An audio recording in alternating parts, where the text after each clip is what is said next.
Good evening, everyone. I'm here again today. My name is Charity Tony-Ubah. I'm on the Transforming Your Life series, season 1, episode 5. Wow. This is already the 5th episode. We have come a long, long way. We've done 4 episodes already, and I'll just talk about the previous one that is directly connected to this episode. Episode 4, we treated creating a work-life balance, balancing your personal needs and the needs of the school, part 1. And we looked at work-life balance in episode 1. We made an attempt to define work-life balance. We also looked at issues that may constitute problems when work-life is not balanced. And we said that work-life, meaning that there is a connection between what you do and the life that you live. So we look at the personal aspect of your life, your existence, which is comprised of the family, your friends, and of course, yourself as a person, getting in tune with yourself. Then from there, we also saw that somebody does not exist alone. You have the professional aspect of your life, which is your job and your career. And today, we'll be looking at 10 habits of teachers who nail work-life balance. I believe that the majority of my audience, they are educators that desire to have a life. At times, you get so overwhelmed with all that you're doing that you forget that you have a life to live. So what are the habits that the teachers that nail work-life balance, what are those habits that they had? Before I go into the habits, I will look at the quote of Stephen Gillett, which says, invest in your work-life balance. Time with friends and family is as important as times at work. Getting that out of balance is path towards unhappiness. And you will agree with me that we have so many people that are unhappy today because they gave more attention to one aspect of their existence than the other. Some spent all their lives at work, 95.9% of their lives at work, and they gave basically about 4% to their family. And today they are living in the regrets, the repercussion, the consequences of not giving enough time to family and of course friends. So what are the attributes of these teachers? Number 1, they delegate tasks. They make sure that they don't do all by themselves. They create time for themselves through delegation. 2, they have upgraded their grading, meaning that they upgraded whatever it is that they are doing, whatever it is that they stand for. They don't give themselves homework. They don't sit down and give themselves too much to do, be outside of work. They sit at work, work if they have to work, and when they go home, they go with less or nothing at all. It's always encouraged that when you're going home, go home as much as possible empty, so that without work, so that you can concentrate on the family. They call in sick and take care of themselves to get well rested and stay healthy. There are certain persons that when they are ill, they push.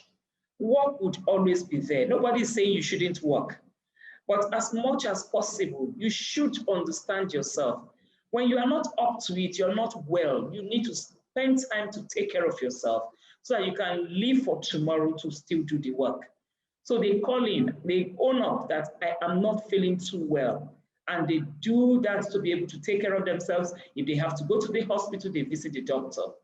They've stocked their teacher toolbox. They have several materials to make their work easy.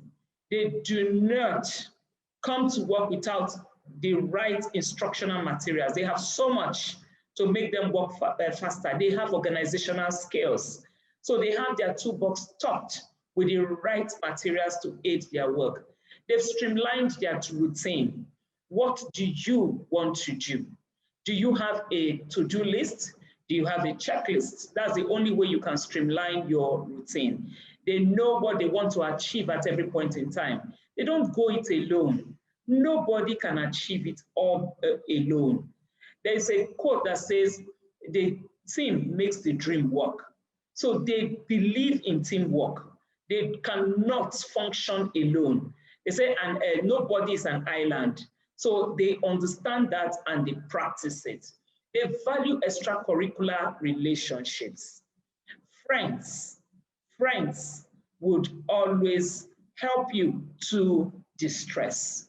You cannot work too hard not to have somebody to confide in, not to have somewhere to go to distress. If you are good at sporting activities, then give your time, some of your time to it.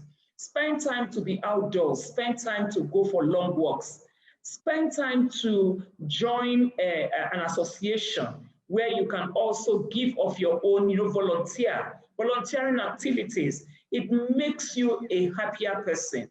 Extracurricular. Do you play something like maybe chess? Are you good at indoor games? Spend time to do these things with family and friends. You will enjoy it. They commit not to overcommit. So they tell themselves, I will not overcommit. At times, we must learn to say no. When you are being pushed to the limit, you learn to say no, because otherwise you will burn out. You overwork yourself. And then, of course, there is no work-life balance. If you do that, you will not create the balance we are talking about. They accept that school responsibilities will sometimes bleed over into their personal time. It is true. At times, again, the stress that some of us feel, I've checked myself over time, and I say to myself over and over again, that stress at times is in the mind. So when you look at so many things that you need to achieve and you continue to rehash, oh, I have this to do, I have that to do, then you will get overwhelmed, too overwhelmed. So we are teachers, we are educators. There are times that are peak periods when students are writing exams, peak periods when you need to go through quality assurance process. Those are peak periods. You need to get your documentations together. Then there might be spillover. There might be times you need to give in extra time, your personal time to do these things, but it wouldn't always be so. So that's what gives you the balance you need. When you're psychologically in tune with yourself, when you are, well rested in your mind, your mental health is in order, you will not encounter work-life balance. So the keys to work-life balance: number 1, prioritize. 2, learn to say no. 3, leave work at work. 4, practice the 3D principle, which is for you to be determined. You need to be, ready to do the expected. Be honest with yourself. Be honest with yourself. Be honest to say, this is how I feel. Choose your attitude at all times. Know what you want, not what people want you to do or what people want for you. Work-life balance ethics. There are ethics in work-life balance. Time will not permit me to go into those ethics. Maintaining a balance, both in what you eat, everything you do, maintain a balance. Balance provides the chance for longevity. You can be a champion at work and at home. Tony-Ubah, you can be a champion at all times. That's what I would say to you. So work-life balance is what we should aspire to attain. And as you do that, I'm sure you'll be a happier person. You'll be a more lovable person wherever you find yourself, among your friends, association, your family, and of course, amongst your colleagues. You would always exude energy, life. Thank you very much for listening to me. Thank you for keeping in touch, and thank you for tuning into this session. For the 5 episodes that we've done so far, I'm sure you've enjoyed it and you would put the things that you've learned to practice. Thank you and bye-bye. Stay tuned for season 2. Thank you.